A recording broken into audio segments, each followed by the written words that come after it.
मुमकिन है नए आर्मी चीफ की तैनाती से कबल ही नवंबर में इंतखाबात करा दिए जाएंगे। वज़ीर दिफा ख्वाजा आसिफ ने इम्कान जाहिर कर दिया। बरतानवी नशरियाती इदारे को इंटरव्यू में कहा कि अगर लेफ्टिनेंट जनरल फैज़ हमीद का नाम सीनियरिटी लिस्ट में हुआ तो बिल्कुल गौर किया जाएगा। फौज अगर फैज़ हमीद का नाम भेजे तो वज़ीर आज़म के पास ये कहने की गुंजाइश नहीं है कि 5 के बजाय 3 या 8 नाम भेजें। ये वज़ीर आज़म की सवाबदीद है कि फ़ौज के भेजे नामों में से किसी को मुंतखब कर ले। एक सवाल पर बोले कि फ़ौजी सरबराह की तैनाती का तरीक़ाकार अब इंस्टीट्यूशनलाइज होना चाहिए जैसे अदलिया में होता है। जनरल बाजवा खुद ऐलान कर चुके कि उन्हें मुद्दत मुलाजमत में तोसी नहीं चाहिए। जनरल बाजवा के इस ऐलान से क़यास आराइयों के दरवाजे बंद हुए हैं। अगले आर्मी चीफ की तैनाती के मामले पर इमरान खान अपनी ज़ाती मर्जी चाहते थे। इमरान खान चाहते थे उनके सियासी मफादात और हुक्मरानी के तसलसल का तहफ़्फ़ुज़ यकीनी बनाया जा सके।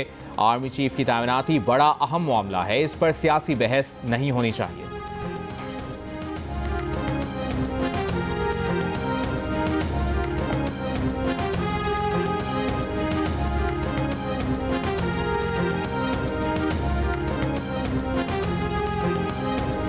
PTI फवाद चौधरी का कबल अज वक्त आम इंतखाबात की तजवीज़ का खैर मकदम। कहा जल्द इलेक्शन दुरुस्त सोच है, इलेक्शन नहीं कराते तो तलखियाँ मजीद बढ़ जाएंगी। इमरान खान की फ़ौज में तकर्रुरी की ख्वाहिश से मुतालिक ख्वाजा आसिफ के बयान को उनकी ज़ाती इख्तरा करार दे दिया। शेख रशीद का कहना है कि इलेक्शन का ऐलान होगा तो कोई बात होगी। इमरान खान भी कह चुके हैं किसी ने बात करनी है तो पहले इलेक्शन का ऐलान करें।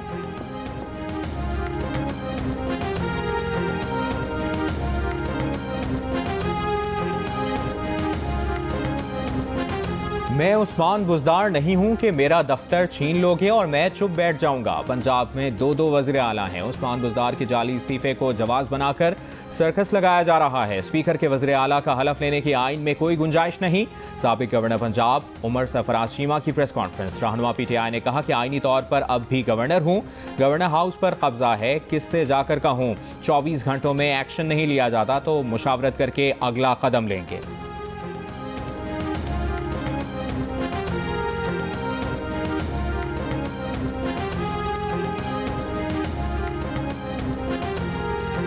सदर के गैर आइनी इकदाम के खिलाफ कौमी असम्बली ने करारदाद मजम्मत मंजूर कर ली। करारदाद में कहा गया है कि सदर की तरफ से बयान करदा गैर आइनी मौक़िफ़ पर ऐवान को शदीद एतराज़ है। सदर का आइन से इनहराफ ओहदे और पार्लिमानी जमहूरियत के खिलाफ है। ऐवान सदर पर जोर देता है कि वो गैर जानिबदार रहकर आइन के मुताबिक जिम्मेदारियाँ अदा करें।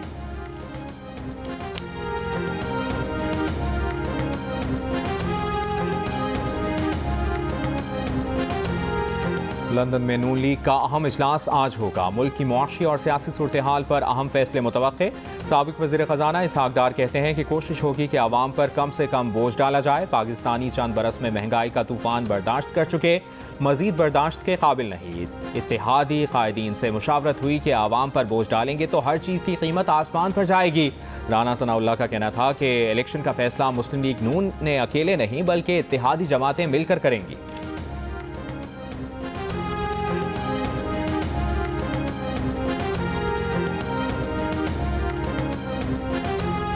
बैंक में डॉलर की ऊंची उड़ान। $1 मजीद महंगा। इंटरबैंक में डॉलर मुल्क की तारीख की बुलंद तरीन सतह $190 पर जा पहुंचा। ओपन मार्केट में डॉलर $1.50 महंगा $191.50 का हो गया। रवां माली साल के दौरान अमरीकी डॉलर में $32.46 का इजाफा हुआ, जिससे मुल्की कर्जे 4000 अरब रुपए तक जा पहुंचे हैं। पाकिस्तान स्टॉक एक्सचेंज में भी मंदी। पाकिस्तान स्टॉक एक्सचेंज में कारोबार के दौरान 100 इंडेक्स में 600 से ज़ायद पॉइंट्स की कमी।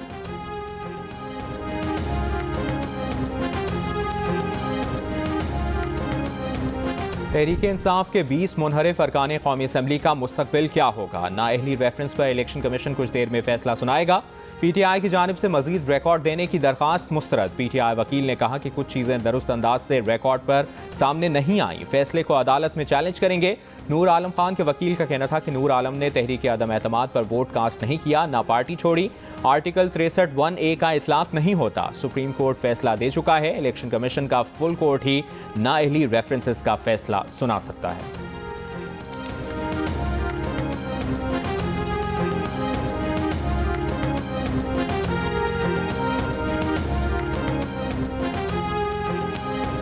सुप्रीम कोर्ट में आर्टिकल 63A की तशरीह का सदारती रेफरेंस। चीफ जस्टिस ने रिमार्क्स दिए कि इनहराफ के मामले पर कहीं लकीर खींचना पड़ेगी।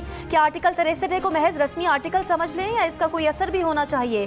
क्या तशरीह इस अंदाज से कर सकते हैं जिससे सियासी और कानूनी इस्तेहकाम आए, या पार्टी सरबराह को इजाज़त दे दे कि वो सज़ा दे या ना दे? आजकल हमारे सियासी निज़ाम में हिजान, दबाव और अदम इस्तेहकाम है। हम यहाँ बैठे जमातों के आपस के और अंदरूनी मामलात हल कर रहे हैं।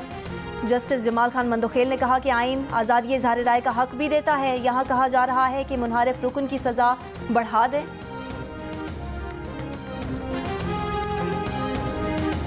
हुकूमत का मरियम नवाज को VIP सिक्योरिटी देने का फैसला। थ्रेट असेसमेंट कमेटी की सिफारिश पर वजारत दाखिला ने मंजूरी दे दी। मरियम नवाज को पुलिस की सिक्योरिटी के साथ रेंजर्स एहलकारों की सिक्योरिटी भी दी जाएगी।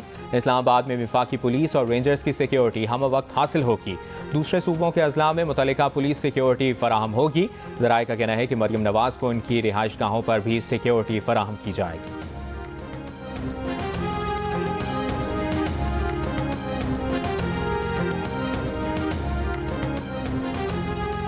खान ने वो तबाही मचाई है पाकिस्तान के अंदर कि जो ना कभी पहले किसी ने देखी है, ना शायद आइंदा कभी को देखेगा।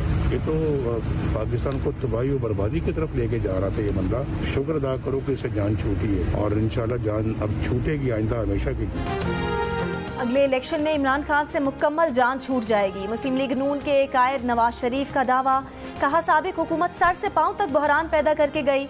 इमरान खान ने वो तबाही मचाई जिसकी मिसाल नहीं मिलती। मुल्क में सियासी, माशी और आइनी बहरान पैदा कर दिया। वज़ीर आज़म शहबाज शरीफ से अहम अमूर पर बातचीत होगी।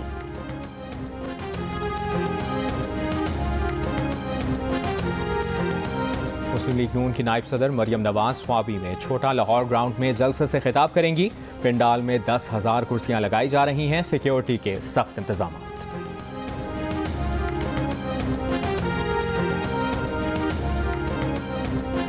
2013 से पहले PTI फंड्स में गड़बड़ हो रही थी। इमरान खान बाखबर थे। तहरीक इंसाफ का इलेक्शन कमीशन में एतराफ़।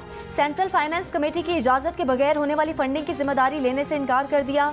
PTI वकील अनवर मंसूर ने इंकशाफ किया कि इमरान खान ने 2011 में खत लिखकर आगाह कर दिया था कि लोग PTI के नाम पर पैसा इकट्ठा कर रहे हैं।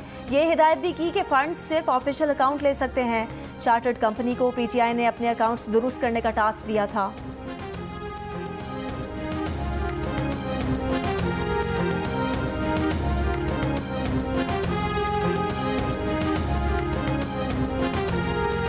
इरसा की जानिब से 82,000 क्यूसेक छोड़ा गया पानी कहाँ गया? 3 दिन में सखर बैराज में सिर्फ 4100 क्यूसेक पानी पहुंचा। सिंध में पानी की कमी 52% से बढ़कर 62% हो गई। सखर बैराज पर पानी की कमी 45% से 53% हो गई।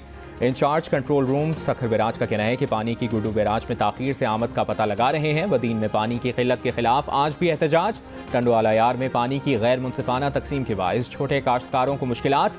लीमू के बागात सूख गए। सखर बैराज से निकलने वाली रोहड़ी और नारा केनाल में 50% पानी कम छोड़ने के बायस तेल के आबादगार मुतासर।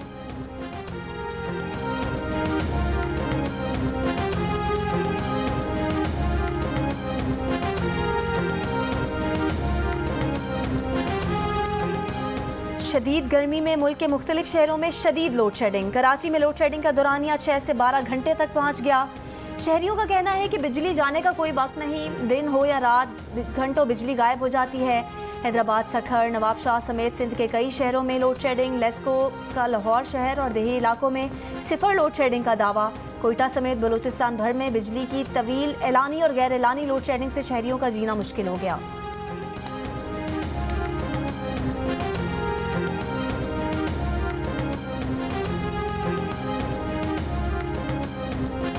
और मुल्क के मुख्तलिफ शहर शदीद गर्मी की लपेट में। मुल्क के मुख्तलिफ शहर शदीद गर्मी के लपेट में।